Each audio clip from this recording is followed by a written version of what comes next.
You're functioning. You're handling your responsibilities. By most external measures, you're fine. You just don't feel much. Not sad exactly, not hopeless, just flat. Like you're moving through your life behind glass. Things happen and you note them, but they don't quite land. You can't remember the last time something genuinely moved you. And the strangest part is you've kind of stopped noticing, because when numb has been your baseline long enough, it stops feeling like a symptom. It just feels like you. Welcome to the Truth Be Told Project.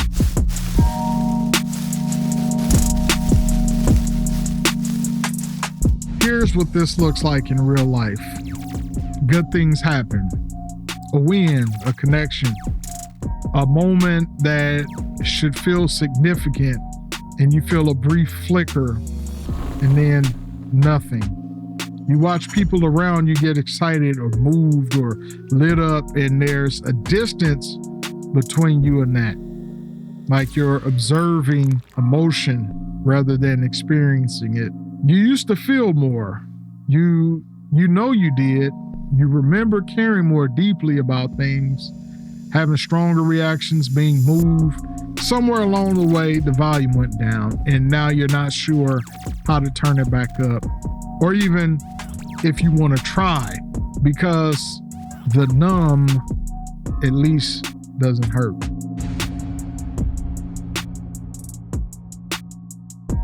Here's what's actually happening. Numbness is a protection system, and it didn't activate without reason. At some point, maybe one significant moment, maybe an accumulation of smaller ones, your emotional system made a calculation. Feeling things is too costly.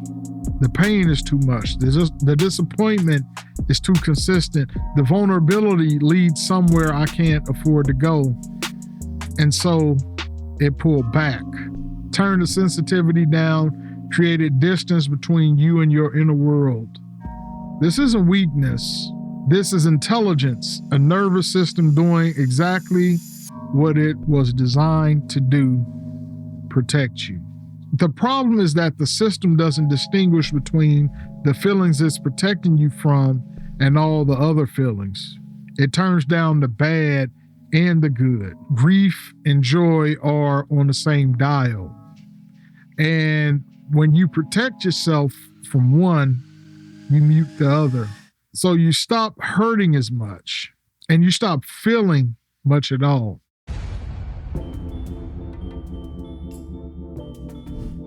The default is what I call emotional flatlining, and it has its benefits, which is why it persists. You don't get blindsided. You don't get devastated. You don't have to manage the chaos of big emotion in situations where you need to function. You're steady, reliable, consistent, and there's a cost. You're not just protecting yourself from what is painful or what was painful. You're now protecting yourself from everything, from being surprised by beauty, from letting someone else's joy be contagious, from being moved by your own life. The protective distance has become the permanent setting. And what used to be a temporary coping strategy has become your relationship with your own experience. Here's the disruption. You didn't choose this consciously, but you can choose differently now. The numbness made sense when it came online. It was a reasonable response to something that felt unreasonable. And you don't have to shame yourself for it. You don't have to pathologize it. You just have to see it for what it is, a protection system that outlived its purpose. The second disruption, coming back to feeling, is not going to feel good at first. The thing on the other side of numbness isn't just joy and warmth and reconnection. There may be some grief there, some things that didn't get processed, some feelings that were waiting. That's not a reason to stay numb. It's just the truth of what the return journey looks like. And you know what? It's worth it. Here's how you begin to come back.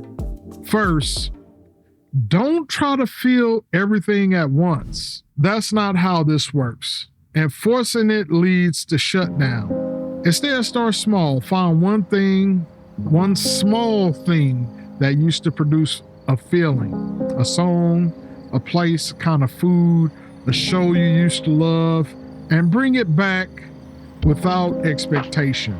Just expose yourself to it and notice whatever arises, even if it's just a faint trace. Second, start naming what you notice, even vague, small things. I notice something ease when I'm in this place.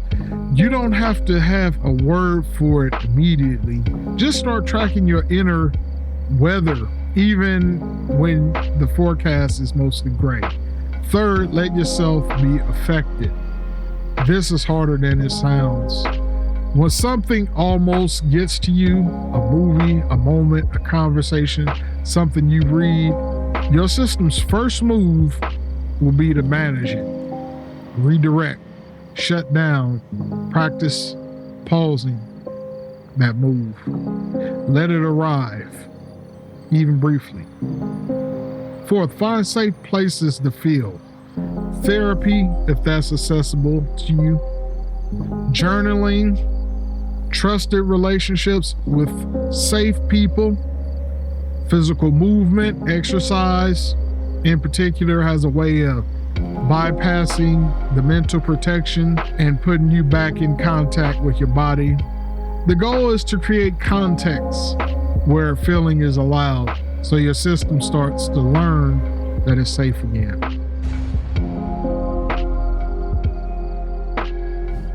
Here's your commission. Think of something you used to love, something you used to look forward to, or that used to move you, or that used to matter, something you've quietly let go of, not dramatically, just gradually drifted away from. And this week, bring it back once. Not to fix anything, not to feel a certain way, just to remind yourself that there's something in there that knows the difference between present and absent, alive and flat. You don't have to feel it fully.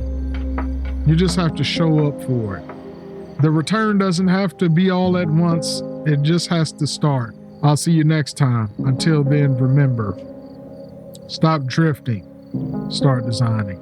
Peace.